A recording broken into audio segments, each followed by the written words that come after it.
Hey everyone, Joe Bartel talking about my 4 favorite sleeper tight ends this year. And first is Pat Freiermuth. I'm a little bit worried we're going to get Arthur Smith with this, given Darnell Washington has been talked about more as a blocker, and we saw Michael Pruitt and even Jonnu Smith get more involved last year, even with Kyle Pitts.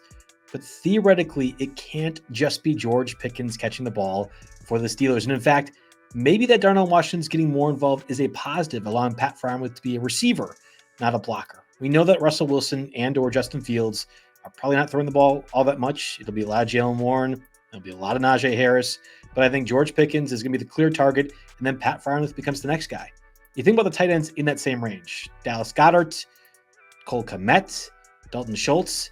They all have like that 60 catch floor, but there isn't much of a ceiling. Whereas Freiermuth could be the second receiver on that team. That matters a lot to me, and is somebody I would gladly take as my tight end 1, even if it's a little bit later on in round 11 or 12. Sometimes TJ Hawkinson goes ahead of Pat Freiermuth, and Hawkinson probably doesn't play for half the year. So I think Pat Freiermuth will easily outperform his ADP, even if he's only tight end 8 or 9 in this equation. Next up among my favorite sleeper tight ends is Noah Fant.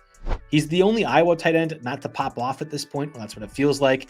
But the Seahawks gave over 1,000 snaps combined to Will Dissly and Colby Parkinson last year, and both those guys are in different places now.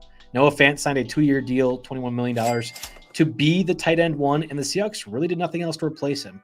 I don't know what Geno Smith and that Seahawks offense really gives. I think Tyler Lockett will be a factor. I think DK Metcalf will be involved. Everyone seems to love Jackson Smith-Njigba.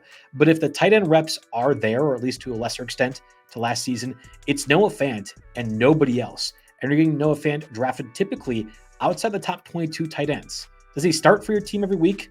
Not sure, but he's certainly one I'd rather speculate on in deeper formats. So Noah Fant belongs on that tight end sleeper list. I also love Ben Sinnott, rookie tight end for the Commanders. I've been on this all year at this point, but the question of who is this year's Puka Nacua seems impossible to answer. Who is this year's Trey McBride, a guy you could pick up halfway through the season and be a starter week in and week out, is absolutely Ben Sinnott. Ironically, Zach Ertz is there blocking him currently. John Bates might be a blocking specialist for the Commanders. But by the time the Commanders go 1-6, try to look around, save Dan Quinn's job, and realize, oh, wait, this offense is awful. Let's get the carcass of Zach Ertz and John Bates out, and the 4.68 40-yard dash Ben Sinnott, who they invested a high pick in, more involved.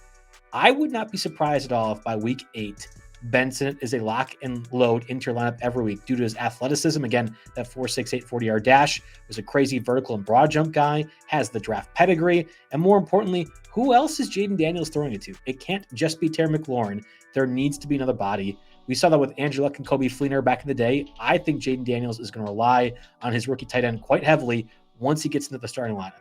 If Ben Sinnott was announced today as the starter, you'd likely see him drafted in that round 11 range or so with that Pat Freiermuth, with the Dallas Goederts of the world. And I think Ben Sinnott can easily outperform that so long as you're willing to be patient. That's one of the easiest sleepers, and I think one of the more guaranteed productive players at a certain point in the season. Finally, my favorite, sleepiest of sleeper tight ends is Colby Parkinson.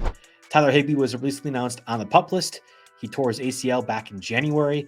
If you were to be kind and gave that 9-month recovery, we're talking about somewhere in the October range that Tyler Higbee might be a tight end 1 for that team, and if not, even later.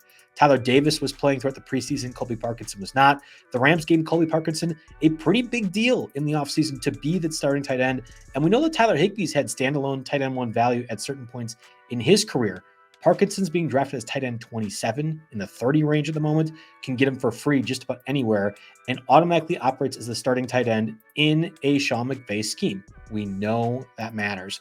I think Colby Parkinson could easily be among the tight end 10 through 16 group, but he's being drafted completely outside that and will mark one of the better sleeper options, I think, of this season.